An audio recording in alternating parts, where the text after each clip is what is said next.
ko lang naman magpakain ng manok, ba't ganito lagi yung nakikita ko dito, ang ganda. Parang kukunin na lang liwanag.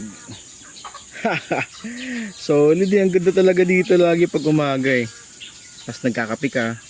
Okay, good morning mga pards. Ngayong umaga pag-uusapan natin yung mga barat na buyers. Kasi di na rin nakakatawa yung mga nare-receive kong message.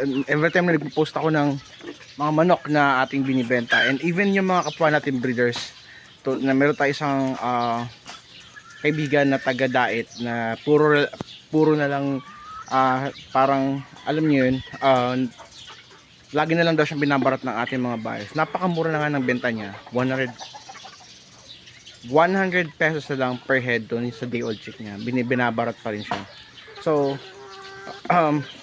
di nakakatawa pag mga ganun, kasi nasisira talaga yung market ng ating mga manok, lalo pa doon sa mga magaganda yung materials, and mahal talaga yung materials, yung mga breeders. Sa 2 taon ko sa pagmamanok, lagi talaga ako may mga nai-encounter na sobrang barat. Baga, wala silang pakialam kung magkano yung bili mo doon sa materials, pero mas gusto nila sila yung masusunod. Baga parang yung presyo nila yung masusunod, which is di dapat, kasi unang-una considered to as negosyo, and negosyo nga talaga to doon sa mga nagbe-breed ng manok para sa mga layers, o yung mga layers, or kahit anong manok actually, and kahit anong negosyo nga eh. Kasi unang-una nag-invest yung mga yan sa kanilang, naglabas sila ng puhunan para sa kanilang negosyo, either product man yan or services. Nagkaroon sila ng investment na they are hoping na magkakaroon sila agad ng ROI, or return of investment. So dito sa industriya ng pagmamanok, madami rin talagang di mo maintindihan kung talagang nananadya, or talagang di lang nila maintindihan yung pricing ng manok ngayon. Either pasabong man yan, layers or heritage chicken, fancy chicken, lalo rin sa mga show type.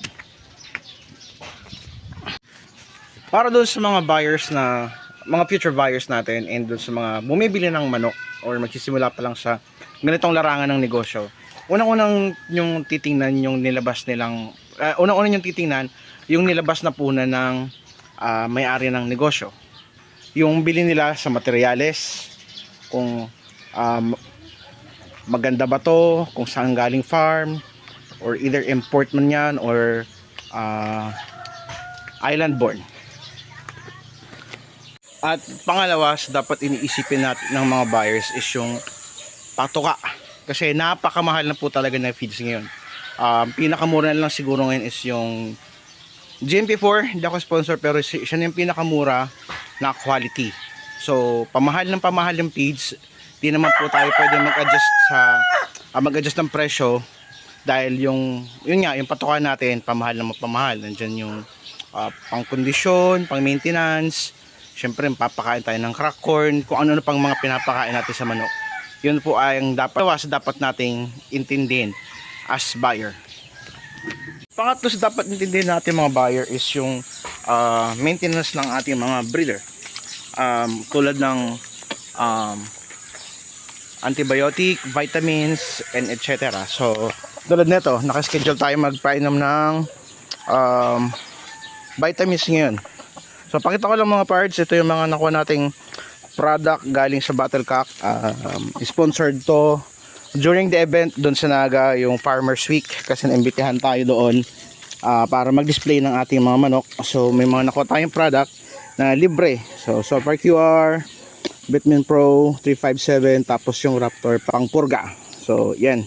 So kompleto to, nakuha natin tablets.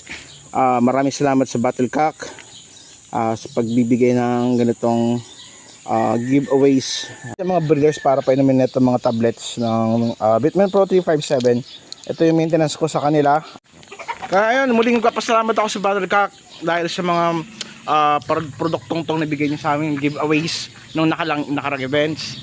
Maraming salamat. So sa Battlecock, lagi kang lamang. Ay, nahulog. Sa dami kasi talaga ng mga buyer or mga seller ngayon na nagmamanok, lalong bumababa yung quality and pati yung presyo na sobrang apektado ang market. So yun nga, minsan yung mga buyer na yung susunod magpresyo ng manok, ginagawa pa ng iba, nag-fix na sila sa usapan during the mag-chat or magkausap sila sa chat, and then pagdating doon sa point na ipipick up na yung manok or during ng meet up, tatawad pa si buyer. So yun yung masakit kasi gumastos ka sa gasolina or gumastos ka sa pagkain, vitamins, maintenance ng manok, yung antibacterial or antibiotic and vitamins, etc. Madami factors na kailangang i-consider. So, syempre yung iba nag-invest kasi gusto nilang dumoble or trumiple yung pera nila, kaya sila pumasok sa larangan ng pagninegosyo. Pero lagi natin tatandaan na yung pagpasok ng negosyo is isang parang sugal na hindi basta-basta nakukuha yung in-invest mo or nagkakaroon ka ng return of investment. Minsan kasi mga parts, may kasalanan din tayong mga seller. Hindi ko naman nila lahat, pero may mga ilan-ilan tayong mga kapwa nagmamanok na basta lang makabenta, binababaan o mas lalo pa nilang binababaan ang presyo, which is maling-mali kasi yun nga, dahil sa ginagawa nila nasisira yung presyo ng ating mga manok sa market. Pero sabi nga nung isa nating kaibigan sa pagmamanok na mas maganda pang katayin mo na yung manok na hindi pasok sa standard mo kaysa ibenta ng mura, kasi nga yun nga, nasisira nga yung presyo ng ating mga manok sa market.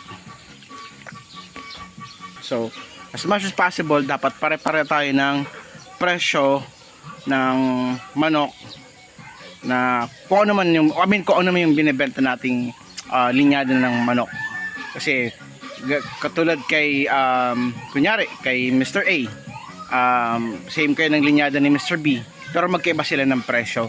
Minsan hindi natin may iwasan yung mga buyer na magkumpara, kasi like meron ako na encounter isang buyer na parang same lang naman kayo ng manok pero bakit mas mahal sa'yo or mas mahal sa kanya, mura sa'yo. So as much as possible, dapat nasa range lang tayo or pare-pares lang tayo ng presyo. So yan, ito based lang sa experience ko. Kung may mali man ako nasabi, paki-correct na lang ako. So mas maganda po doon sa mga buyer natin, no, mas magandang bisitahin natin yung farm o magkaroon tayo ng ocular visitation or para makita natin kung gaano kaganda yung quality ng manok and ganun yung presyo ng seller. So yun po yung advice ko, and based din po ulit sa experience natin. So kaya po dun sa mga nagbebenta ng ating mga heritage chicken, sa mga kapwa ko dyan breeders, kung mayroong mga buyers kayong hindi ayon sa presyo nyo, let go, hayaan nyo na lang. Makakakuha at makakakuha din po kayo ng customer para sa inyo. Wag po natin hayaan na babaan yung presyo ng manok at masira yung market or yung presyo ng ating mga manok sa market. Yun, napainom muna natin sila ng vitamins ngayon. Ito yung ating mga bambuline and the buff Orpington, going to 6 months na sila by this end of the month. So malaki to mga parts. Ayan, ipakita natin yung buntot.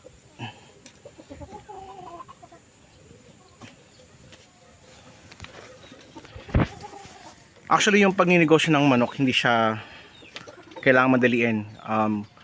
Kung may budget ka nga, kung may budget ka, kuha ka na sa ready to breed or ready to lay. Pag wala kang budget or kung hindi kaya ng budget mo yung ready to lay and ready to breed, doon ka sa fertile egg or month old chick or day old chick. Basta maraming option mga pards. Pareho din sa show type and production. So pag di mo kaya yung show type, pansamantala, doon muna tayo sa production.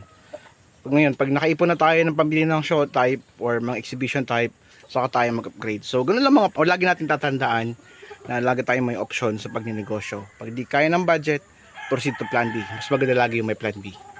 Kaya po para dun sa mga buyers natin or future buyers natin, lagi po tayong mag-check ng option. Pag di kaya ng budget yung ready to breed, proceed tayo sa ready to lay. Pag di kaya ng budget sa ready to lay, go sa cockerel or pullets. Pag di kaya sa day old chick or sa month old, hanggang sa pababayan ng fertile egg. Lagi po nating tatandaan na yung pag-aalaga ng manok is hindi basta-basta, laging may kaakibat po yan na maintenance, gastos ng gastos na maintenance lalo sa patuka. So wag po natin babaratin yung kasama natin mga breeders dyan na matitinong nagbebenta, at lalong lalo na po doon sa may mga quality yung breed. So yun lang mga parts, maraming salamat sa panonood, and God bless you, ride safe, happy farming.